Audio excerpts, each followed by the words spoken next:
大家好，我係素明，入嚟坐低，聽我講一個故事。世間上嘅嘢，有時睇落係一回事，但事實又係咪咁樣呢？有啲人為咗權力，可以將黑講成白，將假講成真。今日我想同大家講一個關於是非顛倒嘅故事，成語叫做指鹿為馬。故事發生喺秦朝，當時秦始皇過咗身，由細仔胡亥繼位，即係秦二世。不過當時朝廷嘅大權其實係掌握喺丞相趙高嘅手入面。趙高呢個人野心好大，佢想試下班大臣係咪聽佢話，於是諗咗一個好荒謬嘅方法嚟測試人心。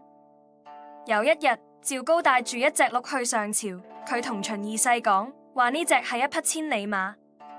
秦二世聽完笑住話：丞相你搞錯啦，呢隻明明係鹿，點會係馬呢？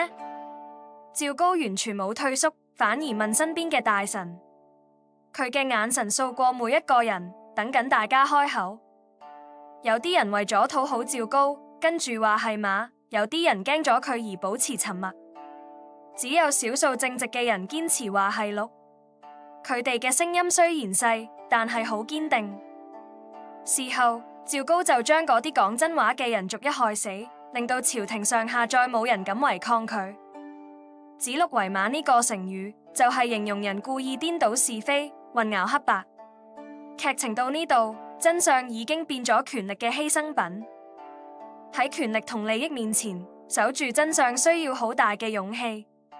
願我哋都能夠喺紛擾嘅世界入面保持清醒，唔好俾假象蒙蔽雙眼。願我哋都能夠守住內心嗰份正直。今日嘅故事講完啦，請記得訂閱、點讚同分享。我哋下次再會，多謝大家收睇。